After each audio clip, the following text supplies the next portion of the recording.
عزيزي البرشلوني، أنا عارف إنك زهقت من دوري الأبطال وسيناريوهاته. مرة تعمل رومونتادا وتنقلب عليك عشان طرد، ومرة تقف معاك على دقيقتين، ومرة تنفضح وتاكل 8-2، ومرة يتعمل عليك رومونتادا والرابع من أوريجي. لكن السيناريوهات ديت دلوقتي خلصت، لأن أنا جاي أكسب برشلونة دوري الأبطال. يا حبيب قلبي تسلم يا عجل وربنا. في فيفا موبايل أكيد، يعني مش في الحقيقة. تبا لك ولأمثالك. فلايك واشتراك ويلا نبدأ. واخترت مستوى اللعب عالمي عشان لو كنت اخترت اسطوري كانت عاملها تبوق مننا خالص. والفريق اكيد برشلونة، احنا عاملين الفيديو عشان برشلونة اصلا. وده طريقة دوري الابطال، هو زي ما هو في الحقيقة، مش هنغير فيه. The champions لا لا لا لا لا لا لا لا لا لا لا The champions لا لا لا لا لا لا لا لا لا لا لا لا لا لا. وقبل ما ابدا الماتش دخلت اشوف التشكيلة اللي هلعب بيها، ودي التشكيلة.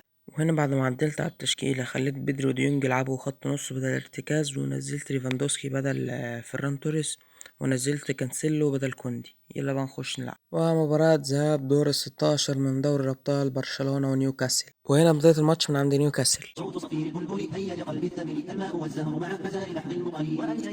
وهنا هجمة لنيوكاسل من على الطرف وبيلعبوا عرضية، لكن الحمد لله الدفاع عندي مخلص. وهنا بنروح بهجمة من عند لامين يامال اللي بيلعب بينية من أفضل ما يكون، وخلي ليفاندوسكي يروح وبرجع عشان يودي ارتو، لكن للاسف بتتقطع. وهنا الخصم بيروح بهجمة وبيلعب بينية، لكن الحمد لله عند الدفاع بيخلص. وهنا بيجي للخصم اوت بيلعبه بس ما بعرفش يستلمها، وتروح الكرة لامين، بين لامين اللي يروح ليفاندوسكي يدي باص لرافينيا، رافينيا لديونج، ديونج لامين تاني، لامين يجي يودي واحدة، لكن للاسف الحارس بيصدها. وهنا هجمة للخصم من على الطرف اللي بينطلق في الفدادين، اللي سيبها كانسيلو وراه وبيلعب عرضية بتوصل المهاجم وبودي ويجيب الهدف الاول. واكيد محدش مهتم يشوفه هو بيحتفل ولا يشوف قاعد الجون. وهنا جينا نسنتر، عندنا امل ان احنا نتعادل، لكن الحكم بيصفر وخلص الشوط الاول وان شاء الله نتعادل الشوط التاني.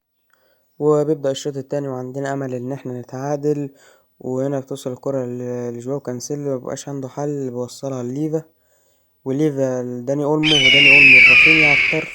وهنا رافينيا بيستلم الكرة ويطلع لبره ويجي يشوط كورة، بيشوط كورة من اوحش الكورة اللي انا شفتها في حياتي، وبتروح للكرة اليمين على الطرف وبيهوش ويطلع لبره ويجي باص لديونج عشان يشوط، لكن للأسف بتتقطع. وهنا بنعمل أول تبديل ونطلع أولمو وننزل فيرمين. وهنا هجمة للخصم من على الطرف وبقطعها، باجي بصير الدفاع لكن بتتباصى غلط، وبتروح للخصم وبقطعها وبتروح له تاني وبتجوله في المنطقة وبيشوط وبيحط الهدف التاني. وطبعا محدش مهتم يشوف الاحتفال أو هدف الجون. وهنا بنسنتر على أمل إن احنا نجيب جون ينقذنا في الإياب. وهنا بنعمل تاني تبديل، بنطلع رافينيا وننزل الكرش في الراس. وهنا بيصفر الحكم بنهاية مباراة الذهاب، وإن شاء الله عندنا أمل إن احنا نرجع في الإياب بعد ما خسرنا 2-0 من نيوكاسل في الذهاب.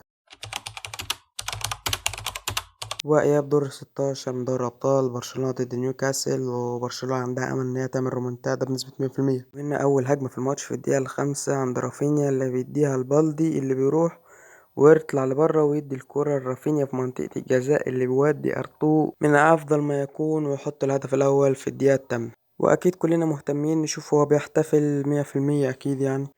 وهنا هجمة من على الطرف عن طريق رافينيا اللي بيرفع عرضية، لكن للأسف الدفاع بيخلص. وهنا هجمة من ناحية لامين يامال اللي بيديها لبدري اللي بيديها لرافينيا على الشمال اللي بيخش لجوه ويودي ار2، لكن الحارس للأسف بيصدها.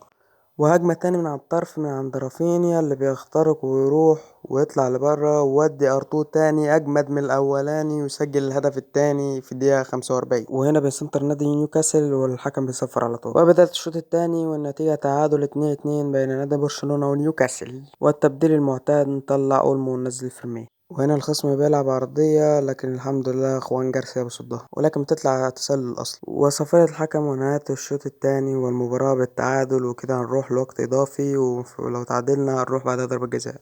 وهنا بداية الشوط الإضافي الأول، وعندنا أمل إن احنا نكسب في الشوطين ربع ساعة، كل واحد فيهم ربع ساعة. وهنا الكرة من بدري اللمين اللي بيروح لكن بتتقطع منه. وهنا كنت رايح بهجمة بعمل باص في التاني، لكن الحكم بيصفر وينهي الشوط الأول الإضافي. بكده لسه تعادل 2-2، يلا نخش على الشوط التاني.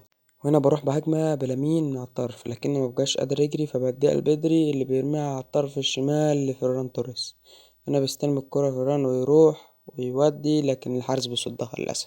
وهنا بتروح الكرة لبدري على حدود 18 اللي بيديها لديونج اللي بيسدد كورة، لكن الحارس ده جامد الصراحة. وبتتحول الكرة الركنية وبتبقى آخر كرة في الماتش، بنلعب الركنية لكن للأسف بتضيع. والخصم بيحاول يعمل هجمة مرتدة لكن الحكم بيصفر ويروح على ضربة الجزاء. الضربة الأولى بيخش في الران وبيحطها، وهما بيضيعوا الضربة الأولى ليهم الحمد لله، واحنا بنسجل التانية لينا عن طريق فيرمين وهما بيسجلوا التانية ليهم. كده النتيجة 2-1. ويجي جد ليفا كان هيضيعها لكن بيحط التالتة لينا وهما بيحطوا التالتة ليهم. كده 3-2 النتيجة. ويجي ديونج ويحط الرابعة علينا. كده 4-2. ودي الضربة الحاسمة دي، لو ضيعوها مبروك علينا كسبنا، لو سجلوها هنكمل الضربة الأخيرة ولو جبناها فزنا. آخر ضربة في الماتش خوان جارسيا. خوان سبتلك زاوية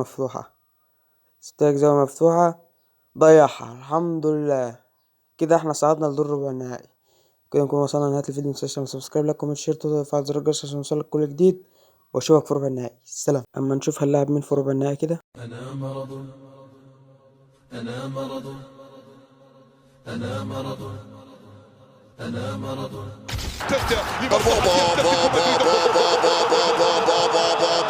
مرض أنا الداء ومني تأتي أوجاع وليس لمدمني أبدا من الأخيار.